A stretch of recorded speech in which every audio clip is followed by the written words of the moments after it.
Mutesi Scovia akunzwe cyane mu gihugu cy'u Rwanda ndetse no mu karere u Rwanda ruherereyemo.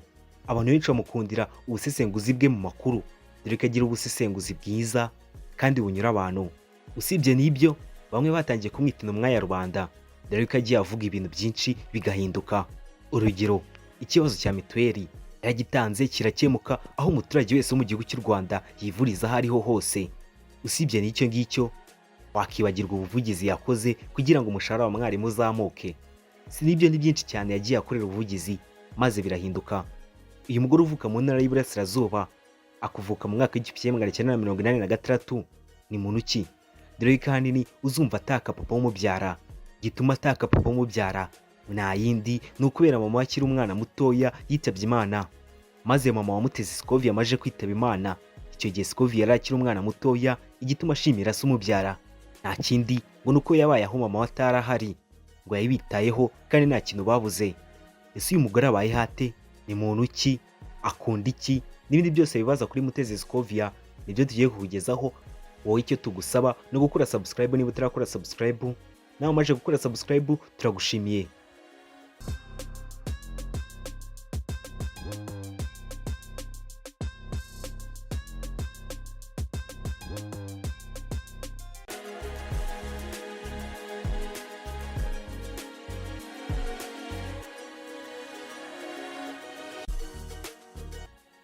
Nanone mbaye ikaze mu kiganiro cyacu ari nacyo cyanyu. Ubundi Mutesi Scovia atangira umwuga w'itangazamakuru yatangiye mu mwaka w'2011. Icyo gihe umuntu twavuga yuko amutangije akamwereka n'inzira agomba kunyuramo muri uyu mwuga w'itangazamakuru, uwo nta wundi ni Remy Antiri Wanyange. Akaba yari umuyobozi, akaba n'umwanditsi w'ikinyamakuru Pamarama. Ibyo gusa yari n'umunyamakuru w'ikinyamakuru cy'igihe. Ikintu cya mbere abanje kwigisha Mutesi Scovia ni ugutegura imitwe y'inkuru hamwe no kugenda ategura inkuru zimwe zigiye zitandukanye.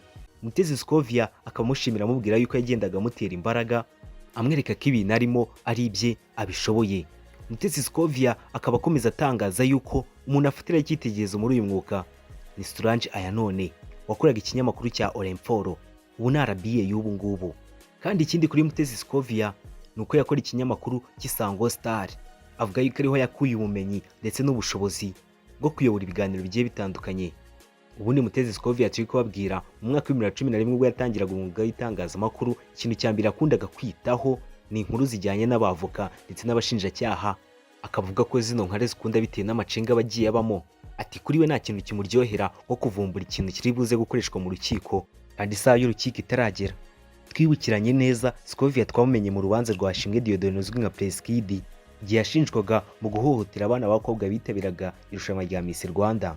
Usibye n'icyo gihe twongeye kumenya cyane cyane mu rubanza rwa Titi Brown. Yavuze byinshi, atahura byinshi ndetse byinshi bijya hanze. Icyo gihe Titi Brown utararipfanye agifungurwa ntiyabuze gushimira Mutesi Scovia, yaravuze ati ndamushimira. Usibye n'ibyo ngibyo, intambara M23 iri kurwana n'igihugu cya Congo ni imwe mu ntambara Mutesi Scovia yavuzwemo cyane, dore ko ari umunyamakuru wa mbere mu gihugu cy'u Rwanda wateye intambwe akigera ku murongo w'urugamba. Usibye n'ibyo ngibyo, ni nawe munyamakuru wa mbere mu gihugu cy'u Rwanda bashije kuganira imbona nkubone n'umuvugizi wa M23, bikaba byaratumye abantu benshi bakomeza kwibaza kuri uyu mumama. Ese ubundi Mutesi Scovia ni muntu ki? Uyu mugore ufite ishyaka rikomeye cyane mu mwuga w'itangazamakuru, umwe wemera guhara amagara ye akagera ku murongo w'urugamba, ntatinye kubaza ikibazo uko cyaba kimeze kose, kizima ari uko yumva ko icyo kibazo gifitiye rubanda nyamwinshi akamaro.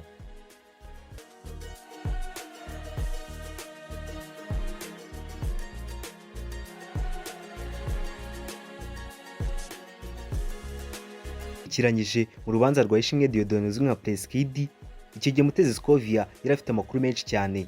Akaba umwe mu banyamakuru batumye abaturage b'u Rwanda ndetse n'abanyarwanda muri rusange bamenya amakuru menshi cyane ku byerekeye uru rubanza.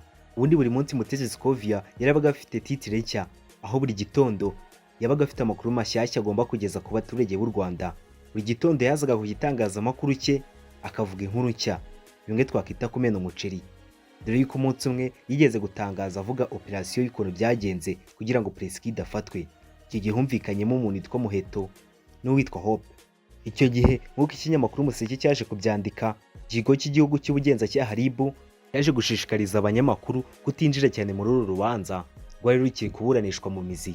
icyo gihe abantu benshi bahise bibaza ku nkuru Mutesi Scovia yari amaze gushyira hanze, dore ko muri icyo gihe yamaze iminsi itari mikeya atagaragara ku gitangazamakuru cye, dore ko icyo gihe ikiganiro acisha kuri BNB FM mu mwezi cyitwa The Real Talk nacyo ntabwo yakitabiraga, abantu benshi bibazaga ahantu ari. Ubundi Mutesi Scovia ukunda cyane ibintu by'imanza yigeze gutangaza yuko azajya kwiga amategeko, atakunda urubanza cyane, atazajya no kwiga amategeko, niba ngombwa azajya yaburanira abantu. Ubundi Mutesi Scovia akaba atangaza yuko ikintu cyamushimishije cyane muri uyu mwuga w'itangazamakuru ni ubuvugizi yagiye akorera abantu bagiye batandukanye. Ntitwakibagirwa ubuvugizi yakoreye mwarimu, maze umushahara wa mwarimu urazamuka. Usibye n'ibyo ngibyo, ubu twakibukiranya ikijyanye na mituweli, aho umuntu yivurizaga aho yatangiye mituweli, ntowe waturuka i Nyagatare ujye kwivuriza i Rutsiro, ariko icyo ngicyo cyarakosotse. Usibye n'abo ngabo biyumvikanye yongera kuvugira umushahara w'abaganga ndetse n'abashinzwe umutekano. Ubundi Mutesi Scovia yigeze gutangaza yuko abantu bamwita igishegabo, ati ibyo ngibyo ntabwo bimubaza, ati ahubwo biramushimisha, ati kuri we igishegabo ni umuntu wese ukora ibintu by'abagabo, ati ahubwo iyo umwise igishegabo yumva yuko umubwiye yuko akora neza kandi akora ibintu bya kigabo, ati biramushimisha cyane. Abantu ntibakibagirwa video ya Mutesi Scovia yigeze gucicikana ubwo yari yagiye muri RBA, maze baramubaza ati ese ko watinze kuhagera. Icyo gihe hari mu kiganiro kuri televiziyo Rwanda kiri kuba live. Icyo gihe ntiyatinye kubwira umunyamakuru ati impamvu natinze kugira aha ngaha, mfite ahandi hantu nkora, nabanje kunyura ku kazi, niyo mpamvu ngeze hano iki gihe. Icyo gihe igisubizo yari atanze cyari gitangaje cyane kandi cyatunguye abantu, kubona asubiza icyo kibazo kuri televiziyo y'igihugu andi biri kuba live mu makuru. Ikindi kintu wamenya kuri Mutesi Scovia ni uko ari umwe mu bagore mu gihugu cy'u Rwanda bakunda kuyobora ubukwe, dore ko bitangaje cyane kubona umugore uyobora imisango y'ubukwe. Ibyo ngibyo Mutesi Scovia nabyo arabikora. Iyo wumvishe ibintu Mutesi Scovia akora byose, rangiza ukareba ibyo avuga ndetse n'ibyo yifuza, uhita ugirira impuhwe umugabo we. Abantu benshi bibaza ibibazo byinshi ku mugabo we, umwe ati yaragowe, abandi atakwiye gusabirwa.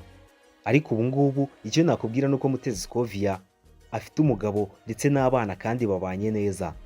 Ubundi Mutesi Scovia ni umubyeyi ufite abana b'ibitsina byombi, akavuga yuko ashimira umugabo we bitewe n'ukuntu akunda kumushyigikira muri uyu mwuga w'itangazamakuru. Ati famiye ye niyo ya mbere ikunda kumuba hafi, kandi kuri we umugabo we niwe wa mbere ubayeho neza. Ikindi twakubwira kuri Mutesi Scovia ni uko ari umukristu usengera mu itorero rya Anglikani, akaba afite igitangazamakuru gikomeye cyane muri iki gihugu aricyo cyitwa Mama Rwa Gasabo. Iki ngiki ni igitangazamakuru cyandika inkuru kikaza no kuzishyira hanze. Iki ngiki akaba ari igitangazamakuru cye. Mu minsi ishize yaje no gukora YouTube channel ye yise Mama Rwa Gasabo. Sibye niyo YouTube channel, afite n'indi YouTube channel yitwa Mutesi Scovia iri mu mazina ye nyine, dore ko zose zinarebwa cyane. Sibye naho ngaho anakora igitangazamakuru gikomeye muri iki gihugu cy'u Rwanda aricyo BNB FM mu mwezi, aho kuri ikiganiro cyitwa The Real Talk kiba buri munsi mu gitondo. Aho ngaho akaba ari hamwe akunda gucishiriza ibitekerezo bye ndetse akanahakorera ubuvugizi bwa rubanda, dore yuko inkuru zibyuka zicicikana hirya no hino, izo mu gitondo aheraho bavuga ukuntu byagenze, mbese muri make barimo bazisesengura. Mutesi Scovia akaba atangaza yuko akunda gutsinda abantu, ati yari kuvuga akunda kuzimiza amagambo, tanini uzumva ari kuzimiza bitewe n'ukuntu azaba arimo avuga. Izino terime zo kuzimiza akunda kuzikoresha yari gusabira abantu, dore ko akomeza avuga ko bizira kuvuga amazina ya sebukwe, ati ayo mazina kirazira kuyavuga mu izina. Usibye n'ibyo ngibyo ni byinshi agenda atangaza akunda gukoresha yari gusabira abantu. Ngaho rero ibyo ngibyo nibyo bya Mama Rwa Gasabo.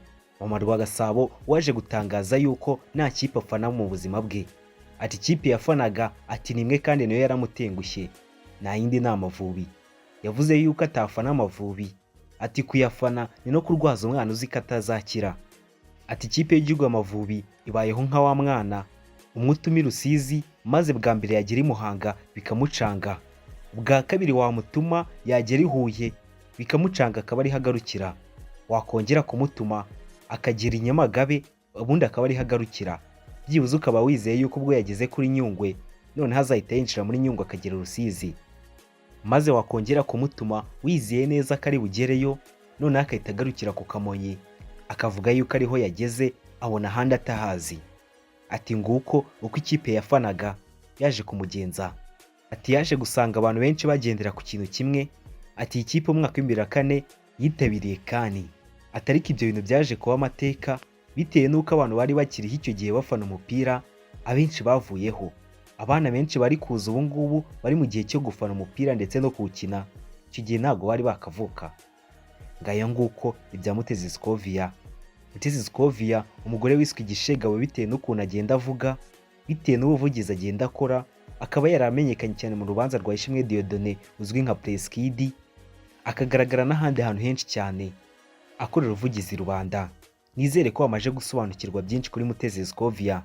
Wowe icyo nakwisabira ni ugukora subscribe kugira ngo tuzajye tubana mu yandi makuru y'ibyamamare tuba twabateguriye. Wamaje gukora subscribe ndagushimiye.